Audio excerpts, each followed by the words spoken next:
It isn't until the live record that we pull it out live. I can't remember where we were pulled it out live, but the night we did, we all looked around each other and went, For decades, Garth Brooks seemed untouchable.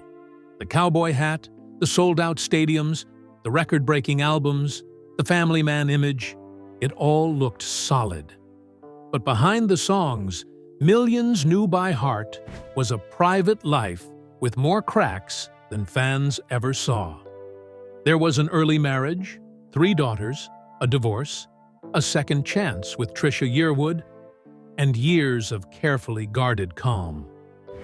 Then everything shifted. A former worker stepped forward with claims dark enough to challenge the man the public thought it knew. Garth denied them. The legal fight only grew uglier. But what I love is we're all together, as a family, as a unit, as one, and that's what country music is all about. Dream crossover collaboration for you. Now questions hang over his marriage, reputation, career, and legacy. So what really happened behind that famous smile? Join us as we uncover Garth's rise, loves, losses, hidden tensions, lawsuit, and the fallout still unfolding around him. The boy behind the cowboy hat.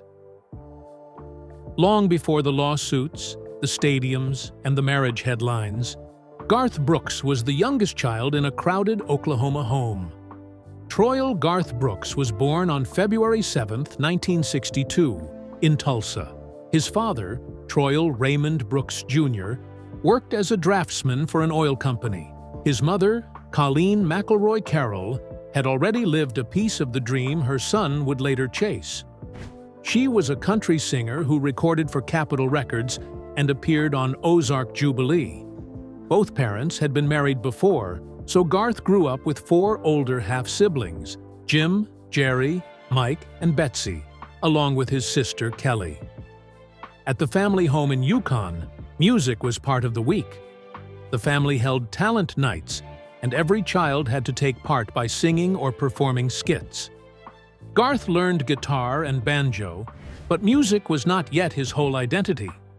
As a boy, he often sang around the family, yet athletics pulled harder. In high school, he played football and baseball and competed in track and field. That path took him to Oklahoma State University in Stillwater on a track scholarship, where he threw the javelin. His life at night looked different. He worked as a bouncer at a local bar and formed a band called Santa Fe. The crowd did not care about one fixed style, so he learned to play what college students wanted.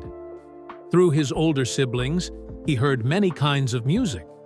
He liked George Jones, but he was especially drawn to rock and singer-songwriters such as James Taylor, Dan Fogelberg, and Townes Van Zandt. Then George Strait changed the direction. After hearing Strait's 1981 debut single, Unwound, Garth became more serious about country music. He graduated in 1984 with a degree in advertising. His roommate Ty England would later play guitar in his road band before going solo. At that point, the pieces were there: sports discipline, barroom experience, family music, and a taste that crossed genres. But before Nashville knew his name, his first real shot at music would arrive, and so would the woman who shared the hard road before fame. Sandy Moll, and the first hard road to Nashville. In 1985, Garth began trying to make music his profession. He sang and played guitar in Oklahoma clubs and bars, especially Wild Willie's Saloon in Stillwater. By then, the mix of country, rock, and singer-songwriter music he had grown up hearing was starting to shape his own sound. That year, entertainment attorney Rod Phelps drove from Dallas to hear him. Phelps liked what he heard and offered to produce Garth's first demo. He also pushed him toward Nashville, giving him contacts to help with the trip. Garth went, but the city did not instantly feel like destiny. He returned to Oklahoma within 24 hours. Phelps kept urging him not to give up. Eventually, Garth listened. His private life was moving too. On May 24, 1986, he married songwriter Sandy Moll. She knew him before the giant crowds, and before his name became a brand. In 1987, the couple moved to Nashville, and Garth began building contacts in the music business. That same year, another important relationship began. During a demo session in songwriter Kent Blasey's attic studio, Garth met Trisha Yearwood. Both were unsigned and fighting for a place in Nashville. Yearwood later remembered, "We hit it off," adding that she had no idea he would turn out to be Garth Brooks. He promised that if he got a record deal, she could open his shows. Yet, the meeting confused him. Years later, he said it felt like meeting his wife, even though he had been married to Sandy for only 13 months. He also said Trisha was someone he always enjoyed being around, and that they had more in common than he first realized. Still, his marriage to Sandy continued, while his friendship with Trisha grew through music. For the next 13 years, Garth and Trisha remained best friends and collaborators. The first big test, however, was still the career. His first Nashville trip had already ended within 24 hours, and the industry was not known for giving easy second chances. When the break finally came, it did not arrive gently. It changed his career, his home life, and the scale of everything around him almost at once. The breakthrough that changed country music. Garth Brooks released his first album in 1989, and suddenly, the industry could no longer ignore him. The record climbed to number 2 on the country chart and number 13 on the Billboard 200. Its sound favored traditional country, with the George Strait influence that had pulled him toward country. Much Too Young to Feel This Damn Old became a top 10 country hit. Then, If Tomorrow Never Comes gave him his first number 1. Not Counting You reached number 2, and The Dance went to number 1.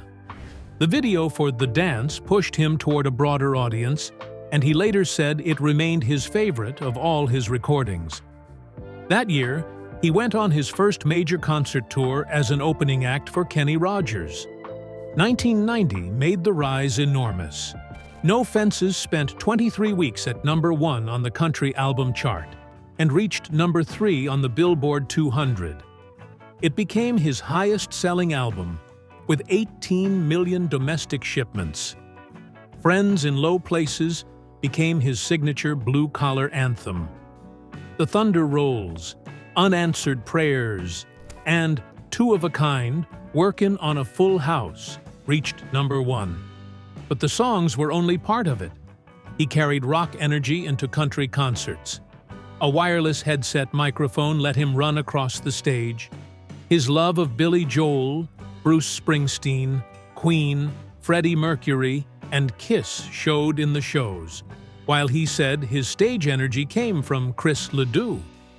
By late 1990, he had been inducted into the Grand Ole Opry. Then Ropeen the Wind arrived in September 1991 with 4 million advance orders. It entered the Billboard 200 at number 1, the first country album to do that. The River, What She's Doing Now, and his cover of Billy Joel's Shameless helped drive it. He became the first country artist with 3 albums in the Billboard 200 Top 20 in 1 week.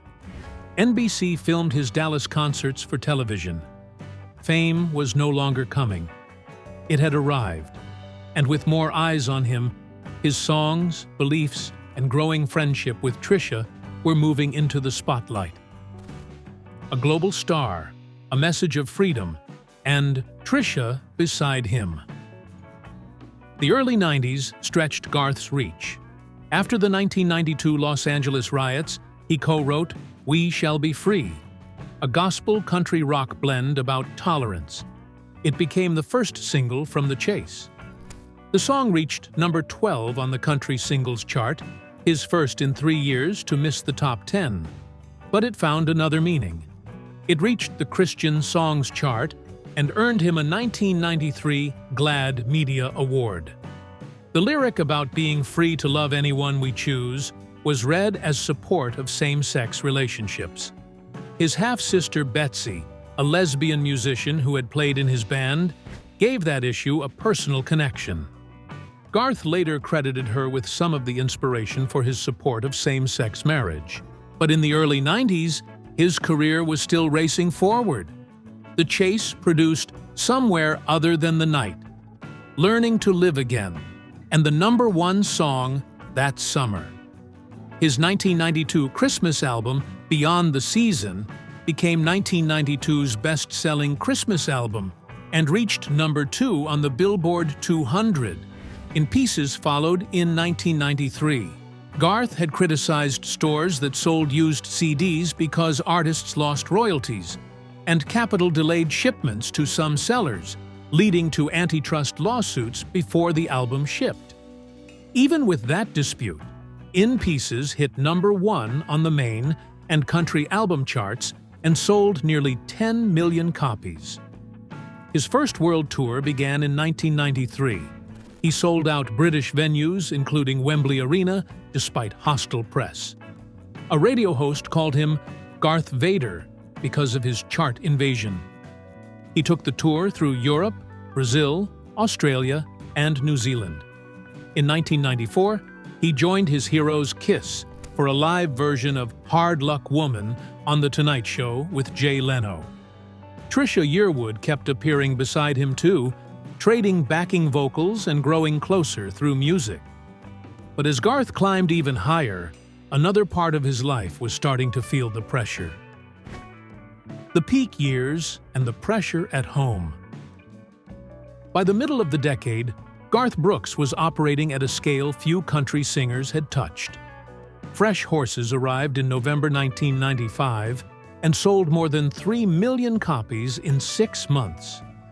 She's Every Woman reached #1. The Fever, his Aerosmith cover, stopped at number 23 and became his first country single to miss the top 10. But other songs recovered the momentum, including #1 hit The Beaches of Cheyenne. Then came another world tour. Attendance reached about 5.5 million, and the tour grossed more than $105 million, making it one of the biggest tours of the 90s. In 1997, Sevens debuted at #1 on both the Billboard 200 and the country album chart.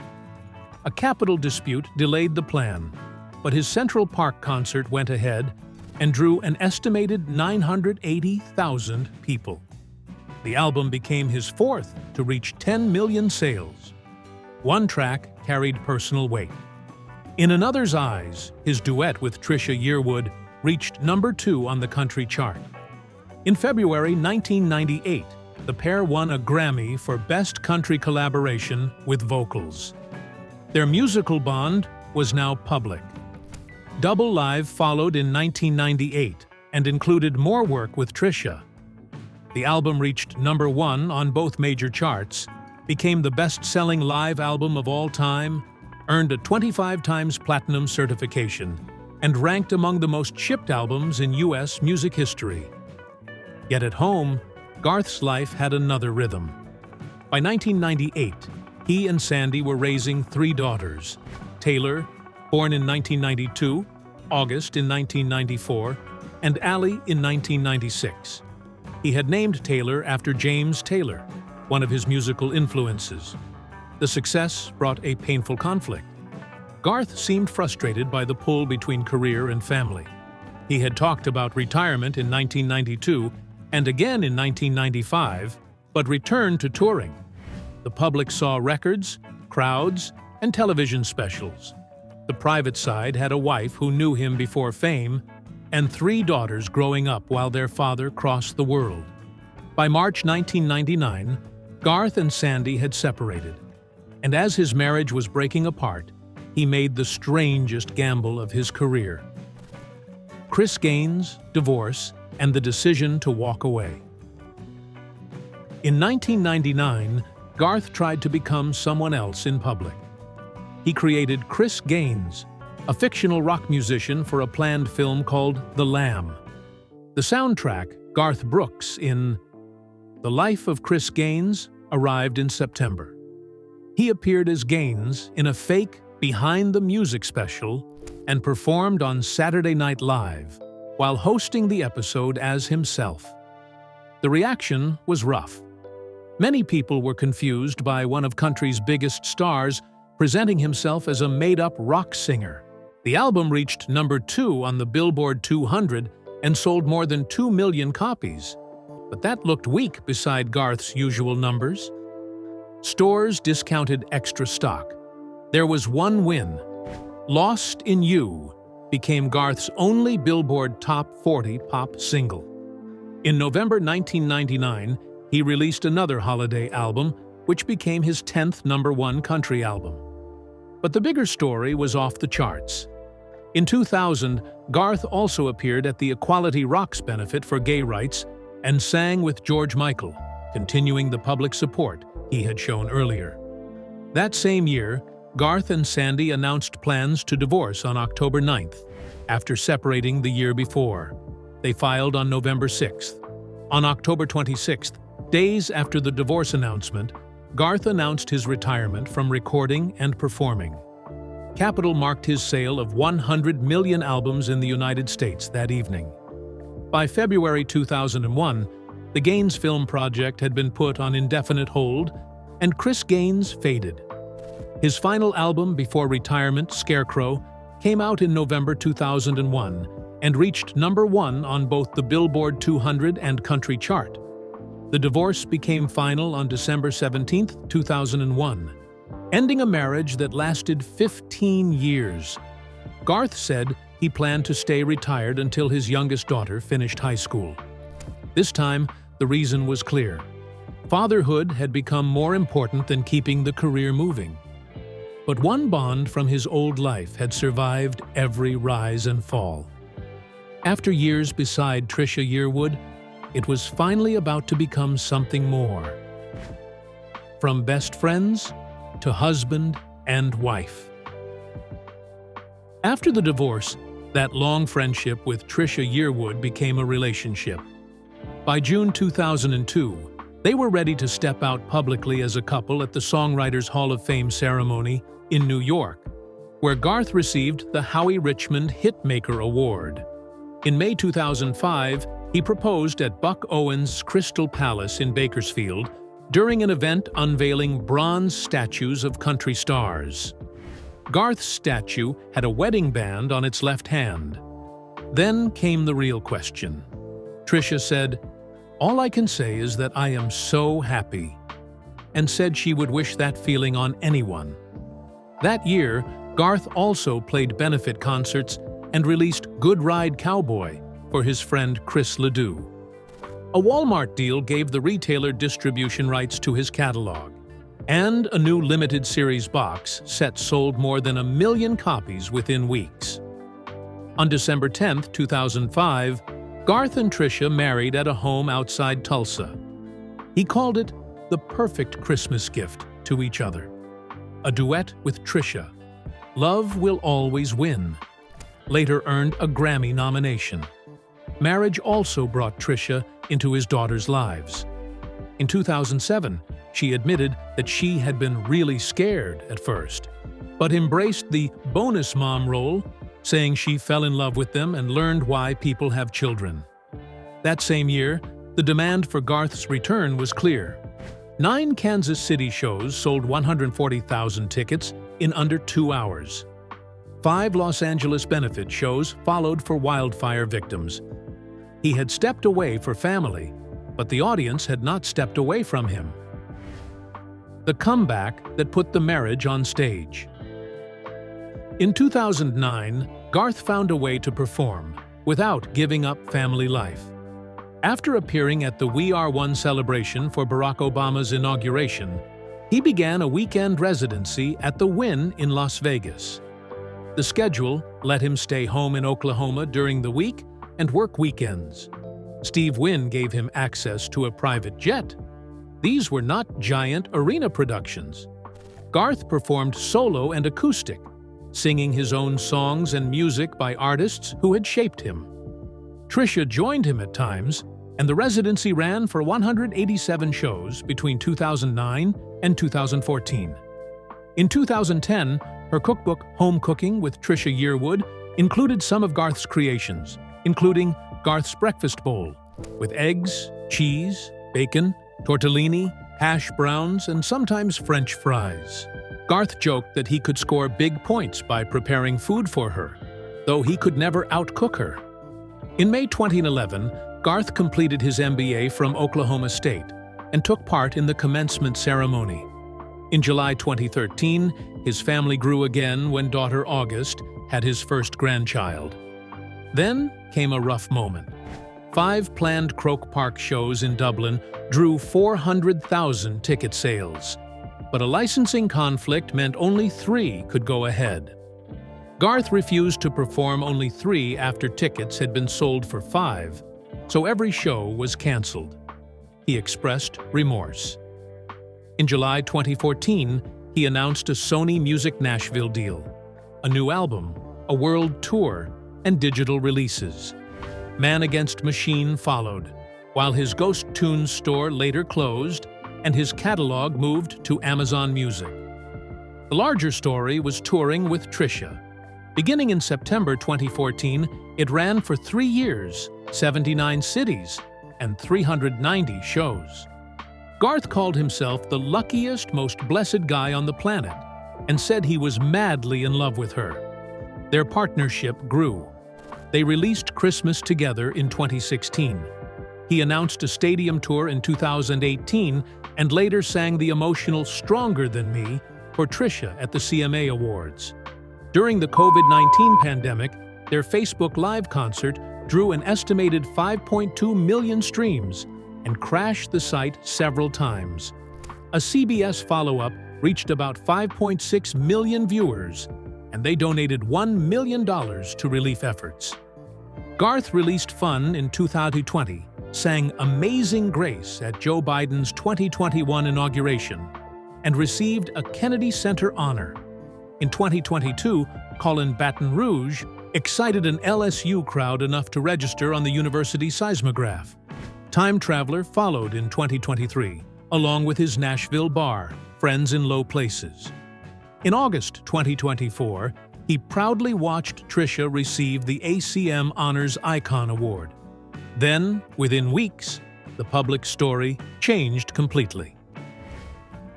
The woman who came forward and the claims that shook his image. On October 3, 2024, a woman using the name Jane Roe filed a lawsuit in California against Garth Brooks. She described herself as a hair and makeup stylist who had worked with Trisha Yearwood since 1999 and began working regularly for Garth in 2017. The deeply serious claims ran directly against the positive image Garth had built over decades. Roe alleged that the abuse began in 2019. She said Garth repeatedly made unwanted sexual advances, exposed himself, sent sexually explicit messages, and talked about sexual fantasies. According to the complaint, she claimed he repeatedly discussed a fantasy involving a threesome with her and Trisha. She alleged that at Garth's house, while there to style his hair and do his makeup, he walked out of the shower naked with an erection, pointed his penis at her, grabbed her hands, and forced them onto him. The central claim involved a 2019 work trip to Los Angeles for a Grammy tribute. Roe said she and Garth flew alone on his private plane. She alleged that when they arrived, she found he had booked a hotel suite with one bed for both of them. In that room, she claimed, he raped her. Her lawyers also alleged that he held her upside down by the feet, leaving her dizzy, sick, and unable to free herself. According to her filing, she had to keep working and prepare his hair and makeup so he would reach the event on time. These remain allegations, not proven facts, and Garth has denied all wrongdoing. After the lawsuit became public, he said, "I trust the system. I do not fear the truth, and I am not the man they have painted me to be." Yet the California filing was not the beginning of the legal fight. By the time the public saw those claims, Garth had already made a move of his own. The secret Mississippi case and the fight over names. Back in July 2024, lawyers for the woman approached him with allegations of sexual assault. His side said she threatened to sue unless he paid millions. Her attorneys said talks continued, and they planned to file in California if no agreement was reached by September 13th. Garth filed first. On September 13, 2024, a lawsuit appeared in Mississippi under the names John Doe and Jane Roe. The plaintiff was described as a celebrity and public figure in Tennessee.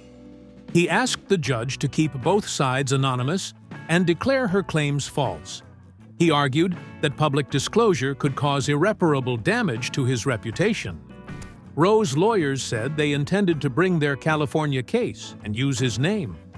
The court did not act before Roe followed through in Los Angeles, naming Garth but keeping herself anonymous. 5 days later, Garth amended his Mississippi case and used real names. His lawyers called him the victim of a shakedown and accused Roe's side of ignoring the Mississippi court. They asked for damages and an order stopping what they called extortion and false allegations. Roe's lawyer, Douglas H. Wigdor, responded, "Garth Brooks just revealed his true self," he said, accusing him of naming a rape victim out of spite and punishment. Roe's team sought maximum sanctions. Garth's side defended the decision. They argued Roe had shown willingness to use her name if necessary, had refused to keep both names out of the California case, and had sent her complaint to the media. They said details in the suit made her identity easier to discover. Garth submitted an interview and a photograph of himself with Roe, arguing she had used their professional connection to promote her business. His lawyers said no law required pseudonyms and insisted he first use them to protect both parties and their families.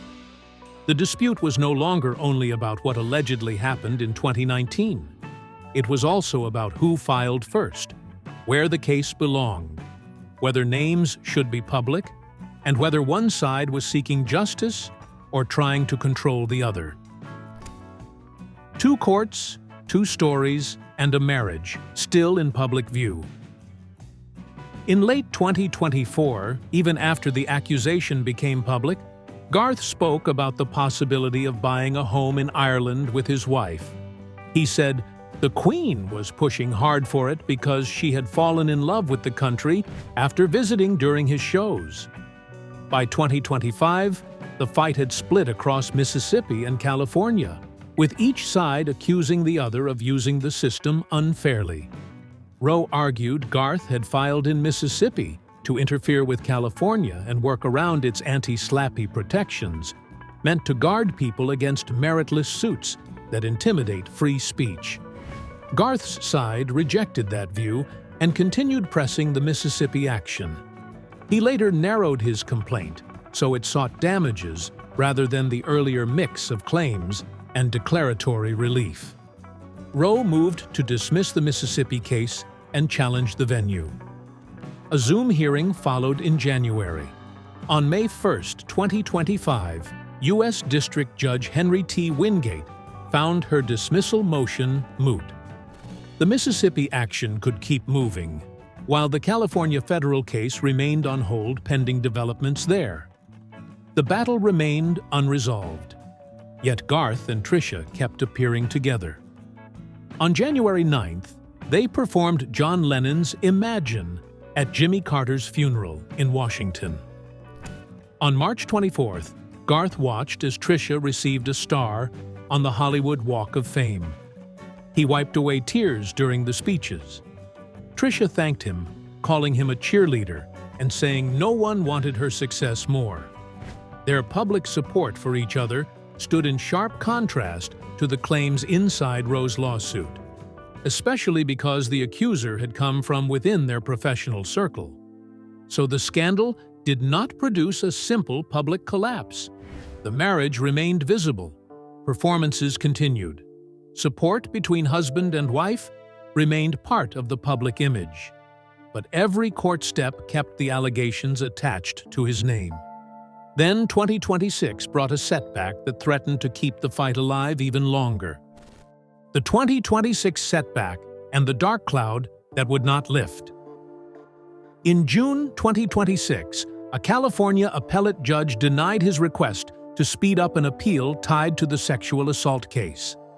Garth was challenging a lower court's refusal to dismiss the action and reportedly hoped to slow or stop discovery during the appeal. The denial meant he could not automatically freeze pre-trial work. Roe's lawyers could keep gathering evidence, requesting documents, and preparing depositions while the appeal moved through court. Reports said the civil fight could continue for months or years. Garth, now 64, continued to deny the allegations. An unnamed insider called it the most stressful situation of his life and described the case as a perennial dark cloud over him and Trisha. That was not a court finding, but it captured the pressure around a case with no final answer. Meanwhile, the legal battle was unfolding beside a career that still carried enormous commercial weight. Garth had not disappeared from public life, and the case had not erased the value attached to his name. Then another career possibility surfaced. In June 2026, the Wall Street Journal reported that Garth was considering selling his back catalog, hoping to raise around $2 billion from a deal. For an artist whose catalog had been built across decades of albums, tours, retirements, and comebacks, the reported figure was staggering. Yet the business story could not sit apart from the legal one. Two sharply different accounts remained, and neither side had backed away. The courts had not delivered answers. Discovery could continue. Appeals could drag on. And the accusation that cut against everything people thought they knew about him was still hanging there, unresolved. Do you think allegations this serious can permanently change a star's legacy even before a court reaches a final answer? And with two completely different stories still fighting it out in court, whose version do you find more convincing right now? Share your thoughts in the comments below. And don't forget to hit like, subscribe, and stay tuned for more incredible stories from Hollywood's fascinating history. See you next time.